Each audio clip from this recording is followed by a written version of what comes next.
I'm the CEO of NARB, Women in Housing Real Estate Ecosystem, and Desiree Patno Enterprises.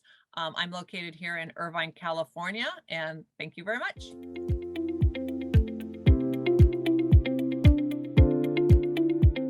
I got started into the real estate business and being an advisor and owning my company over 35 years ago because I got to see the flexibility of coming from the tech world that I got to deal with people.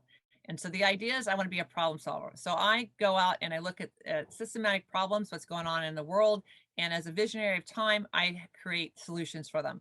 So being that said, I started 35 years ago in real estate because we all have to live, breathe, and exist somewhere. We're all working, whether you're working from home or you're working in a facility. So that being said, I decided to branch out on my own. I've sold over 6,000 properties in real estate during the course of my life. And the idea is moving into the future of how we can exist and utilize our businesses in our homes. And so that being said, I've created an ecosystem of the quality life. And so why did I get started and how did I get started, to the original question, is really about the infrastructure of making sure that I'm in control of my life, how I live, where I live, and why I live. And what we don't know is a resource of leverage that we need to give out there. So that's what I do.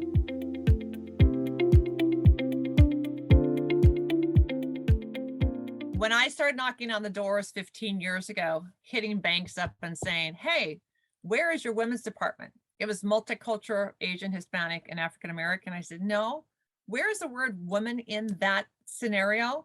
Believe it or not, the big institutional banks said when one starts looking at it from a different classification of business ownership, we'll start looking at it. And here we are 15 years later. But it was one of the biggest things that shocked me, that I thought, if women are the biggest buyers of homes, women are owning their businesses, starting faster 1.5 times, why are you not having a department allocated to women, helping women, promote women to go with it? I'm not talking about inclusion and women on boards and all that kind of stuff. I'm talking about actually helping the consumer to get access to capital for the businesses that they're running, in addition to their place of where they live. And so if you think of the hybrid we have now, where we should have been from day one, it's a very interesting part. So that being said, as a person, I've never really had an issue. I was always a tomboy. So for me, being the roadblocks to go with it, as a woman being 6 foot tall, I can, I can palm a water polo. I have big hands. But the roadblock got, as I got older, I started seeing little things I took for granted that were okay for me was not right. And I was able to look at, and those are some things that I continue to see. And so here we are in 2022, and the things that I had as a child, I'm seeing all come back again. And that's what is a real negative spot in what we have. But the good news is I'm older, wiser, and we're able to change and do things quicker and faster now.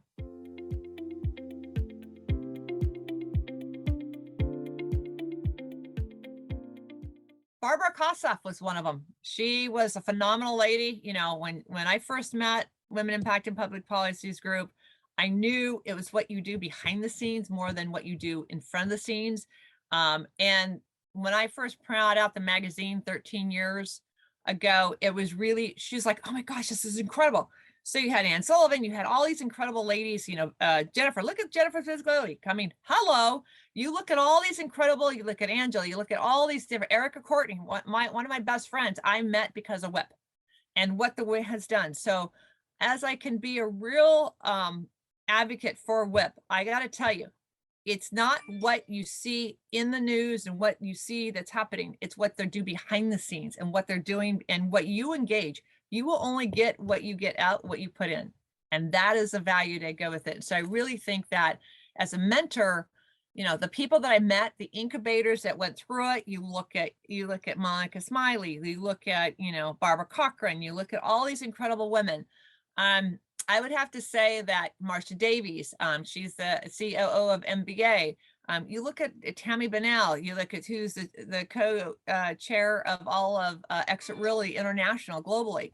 These are incredible people that I just honor and what they've done through, that I've owned known for years.